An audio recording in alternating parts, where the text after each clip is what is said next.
Hello, everyone, and welcome back to Flying Over 50 at Any Age. I'm Cyrus Webb, joined by my co host, Makeda Smith, the author of the Hey. book that we've been discussing now for 18 weeks. You all can see it there.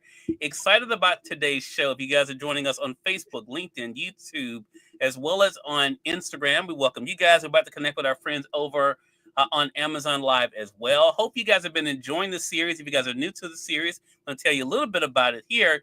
And we're now live on Amazon Live with Flying Over 50 at Any Age. We're excited about our program for today. It is week number 18 of our series, day number 18 of the book you guys see in the carousel over on the Amazon side. Again, Flying Over 50 at Any Age is the book by celebrity publicist and best-selling author Makeda Smith. Makeda, how are we doing?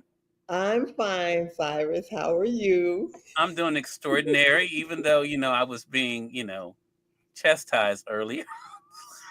Oh, I'm that's doing it. Nothing. I'm doing great.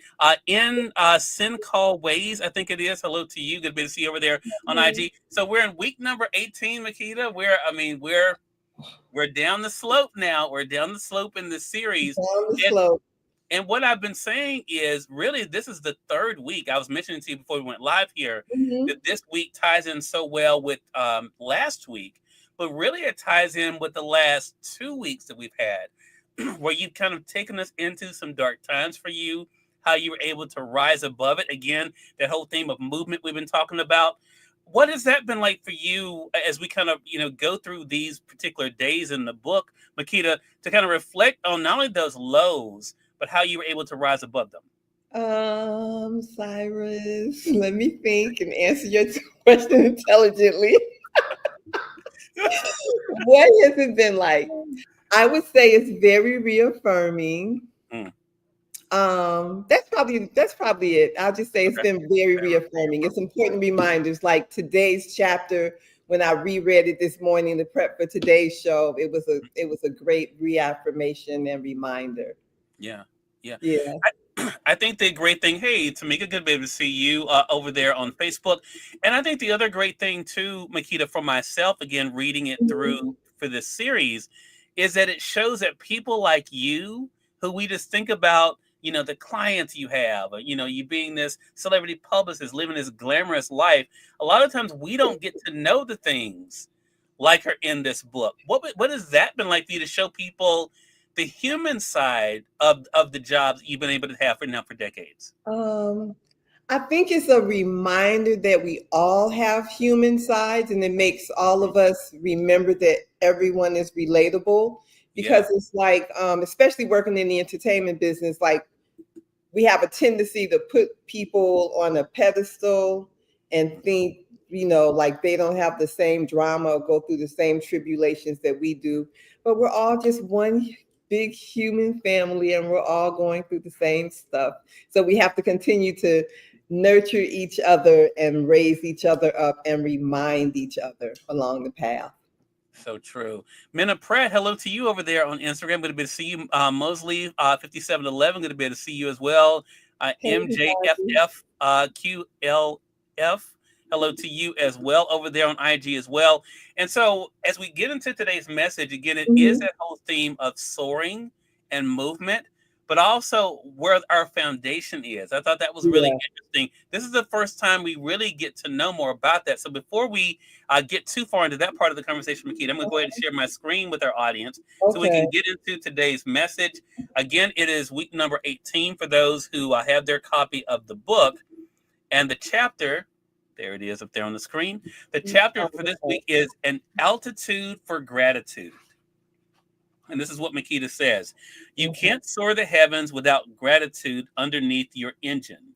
Yes, it's easy to be grateful when things are going smoothly, but can you continue at an altitude of gratitude when things are rocky?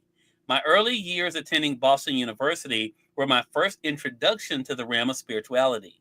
I embraced my thirst for all things spiritual early on, reading up on the various African and Eastern practices. Gratitude was a reoccurring theme then and presented itself again in the mid 2000s when the book The Secret emerged on the scene and New Age philosophies experienced a resurgence of sorts. But when you find yourself in a bind, experiencing lack or suffering heartache, what is there to be grateful for? Gratefulness, however, is your winning lottery ticket. It's a sacred key that moves you on to the next plateau. During my dark night of the soul period, when I was still trying to regroup from massive financial loss, I often had little money and less food. I would take long hikes in Los Angeles' famed Griffith Park and call them gratitude walks. I started each walk by consciously saying a silent thank you with every single step.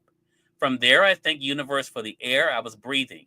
I thank the trees, plants, and flowers for their beauty, and then followed that with gratitude to the sky and clouds. By the time I finished my walk, my spirit was elevated. Can you express gratitude no matter what? When matters that are not going your way can when matters that are not going your way, can you find gifts to be grateful for? Can you take the time to notice the small things around you and appreciate them? Can you continually express an attitude or altitude of gratitude and linger in its heights? And again, we have another great photo for this one. So, Makeda, a lot of themes for this. One, Mhm. of course, you take us into your beginnings with spirituality. And that seems to be even from before you wrote the book. I think Mhm. people could tell from your posts, even from your pole dancing, how the role of spirituality in your life. What was it like for you to reflect on where that began and how you've been able to nourish that? I'm always trying to answer your questions, Cyrus. So let me think. You always ask like these deep questions. Oh, let me see. Where do we start? I think ask me that one more again, Cyrus. Sure, yeah. So when now that we're kind of because we've all seen in your post before you wrote "Flying Over 50 at Any Age" that spirituality was a big part in Oh, your life. This book kind of tells us how that began and where it oh, started. What was it like for you to reflect on the foundation of that? to reflect on the foundation of it. Yeah, What was it like? I don't know, Cyrus. The whole book was just such an interesting journey, and I yeah. think I was gonna say you've had me reflect on so many things through writing this book. Hmm. I don't know, it's just interesting. You know what? It almost makes me feel like I'm really getting old. Because you know what it really makes me think about? Yeah. This is crazy, but like when I was younger and you see, and older people around you, they're always reflecting on their life journey. Hmm. And I'm really realizing that I'm at a point that I'm now that older person reflecting Mm, on my life journey. But yeah. it's a good thing because you realize that you're now operating from a space of wisdom, which is what comes with old, what we call old age. And I'm not saying old in a bad way. Sure. I'm saying old age in a very respectful, honoring way. But Hmm. it just makes me feel like I'm getting old and wise. Yeah. Yeah. And what was it about? Because the reason why I'm spending some time with this, Makita, is Uh-huh. because I think this goes to a bigger point as to how you're able to get out of abusive relationships, how you were Mhm. able to deal with financial challenges, how you were able to deal with betrayal from clients, how you were able to deal. You know what I'm saying? I think it goes to the core of all of this for you because you had this foundation. Was it easy for you to build on that foundation, or was that also a process for you when it comes to spirituality and your belief system? Mm. Well, I want to say none of the journey is easy. Even when you have spirituality, or for some people it's religion, Hmm. or whatever it is as a base, because you still have to go through it and you still have to get the lessons. But Yeah. what the spirituality did for me, or what maybe religion does for other people, it provides that foundation, because no matter what you got, what you go through, you got to have a foundation. So if you have a strong enough foundation, it will support you. And so spirituality has always been my foundation and supported me no matter what I was going through. So even when I felt like I had nothing in the physical realm, I always knew that in the spiritual realm, I had everything. So if I operate from the base that I have everything, then it helps move me along in the journey. Yeah. You Yeah. you say something, and the wording of this is so interesting, Makeda. Hmm. You say that, and this is a direct quote from the book. Gratefulness, however, is your winning Yeah. lottery ticket. Explain what you mean by that. Well, one of the things in my studies in terms of spirituality, like no matter what religion or what spiritual practice around the world or from what culture, one of the most important lessons is gratitude. You have to base yourself in gratitude for everything around you, gratitude for every gift that you have, because a lot of times we get bogged down in what we don't have and we put the energy in what we don't have. And if your energy is there in what you don't have, you're literally going to manifest more of what you don't have. Hmm. So when you start from an attitude of gratitude, it creates a foundation for you to grow. And this chapter in particular, I'm reminded of literally when I was taking one of my gratitude walks in Griffith Park.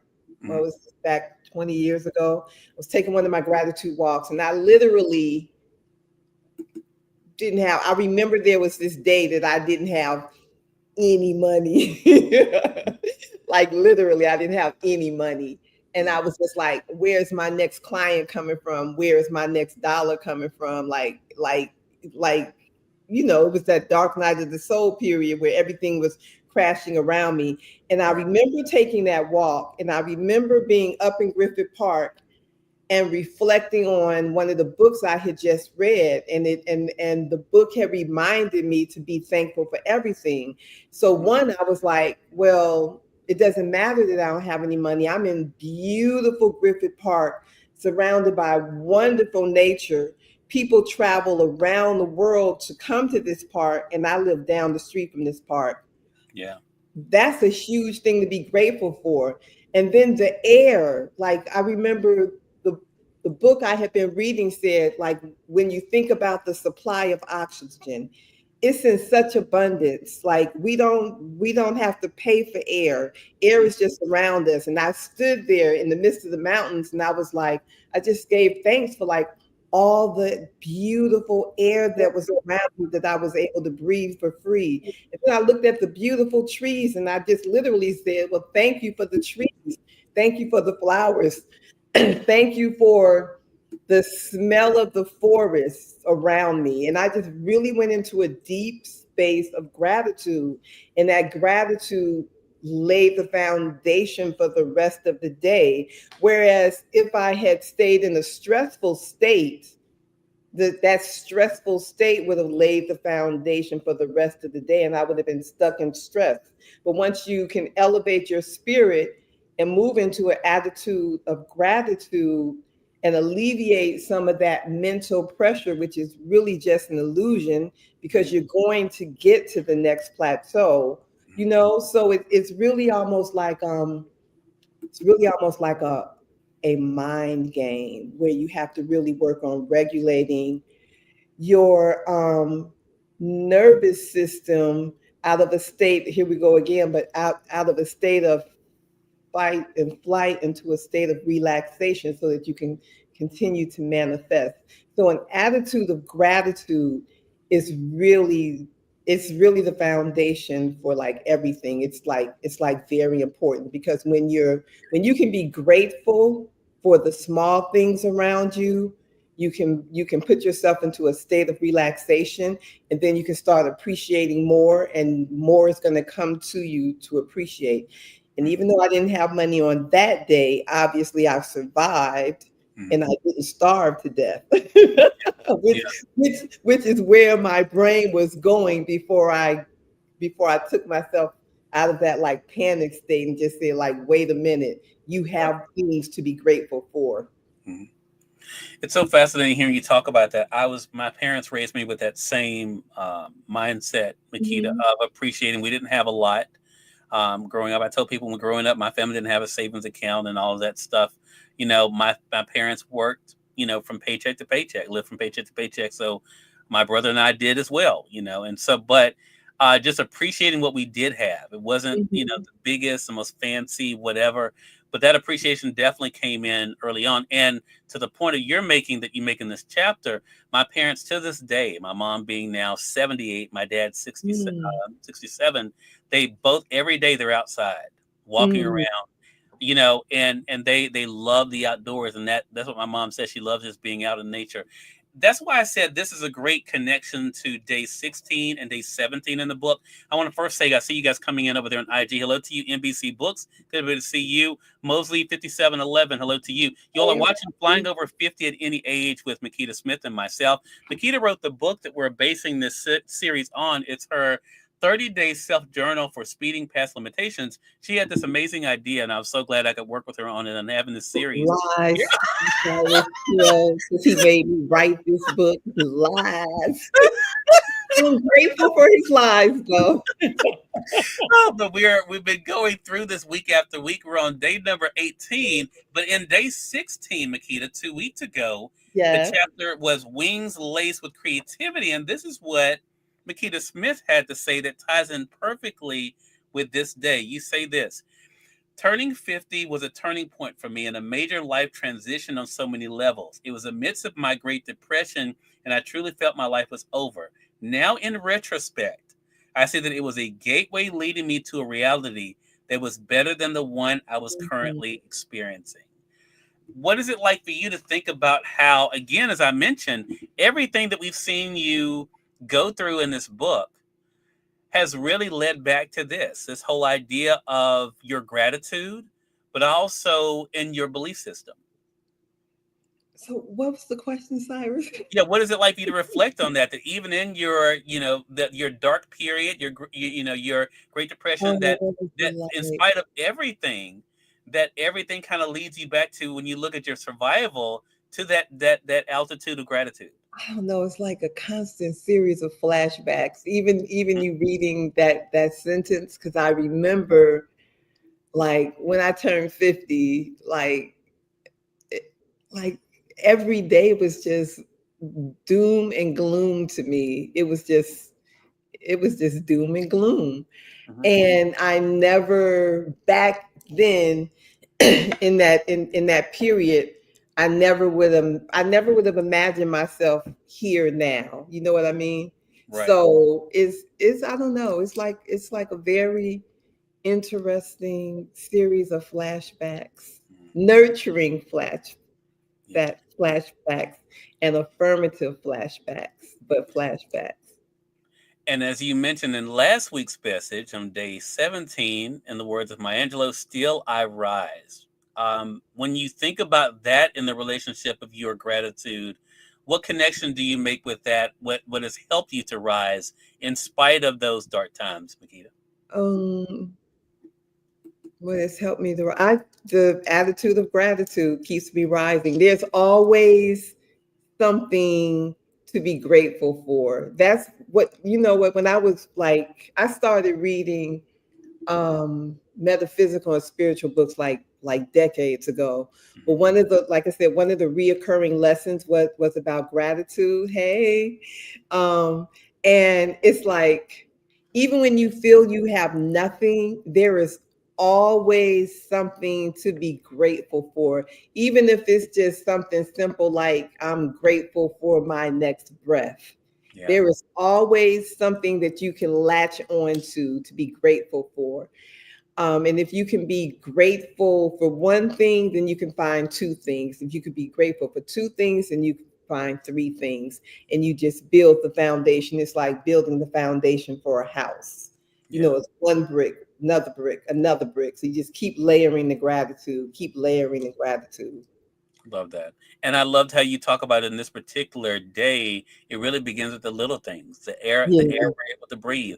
To Kenya, hello to you. Good to be able to see you over there on Facebook as well. We're about to let you guys know how to stay connected with Makeda. Makeda, talk to us about this picture and how it ties into this whole theme of altitude of gratitude. For me, that picture is just like resting in the vibration of gratitude. Like it almost looks like I'm resting in the air and there's no foundation under me, but Hmm. the foundation under me is just, the bricks of gratitude. Yeah. Love it.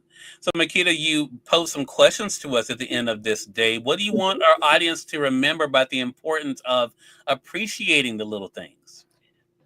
I think it's important to remember to appreciate the little things, but I think a really good practice is when you wake up in the morning to think of 3 to 5 things to be grateful for. Mm, And that's how you kind of layer the foundation for your day, starting off with gratitude. And it increases your awareness about things that you can be grateful for.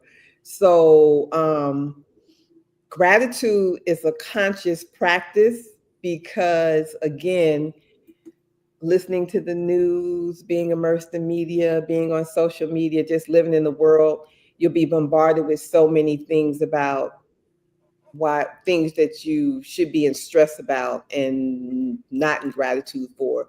Oh, this is happening in the world. Oh, this is happening here. Oh, this food is doing this to me, blah, blah, blah. But if you can counteract some of that negativity with the positivity of gratitude, you shift your consciousness and your beingness love that. to a better Great plane, message. higher plane. Great message. Again, everyone, Makeda Smith, her book is Flying Over 50 at Any Age. This is week number 18 of our series. We've been discussing day number 18 in her book. Again, the message here in Altitude for Gratitude. You can get your copy of the book here in print or the Kindle edition right now here on Amazon. Makeda, another great message. So Thank many, I think, you. important reminders. How can our viewers stay connected with you? I am at Flying Over 50 across social media and at the Makeda Method. Follow me on Instagram. Check into my websites for more information on me. And like I say every week, you can always Google me and find me. There you go. Makeda, appreciate you as always. Looking forward to next week. Thank you, Cyrus. Thank you, everybody who tuned in. Yeah. And we thank Blessings, you, our audience, for tuning in to another great segment of Flying Over 50 at Any Age. Until next time, you all make it a great one. We'll talk to you soon. Take care. everybody.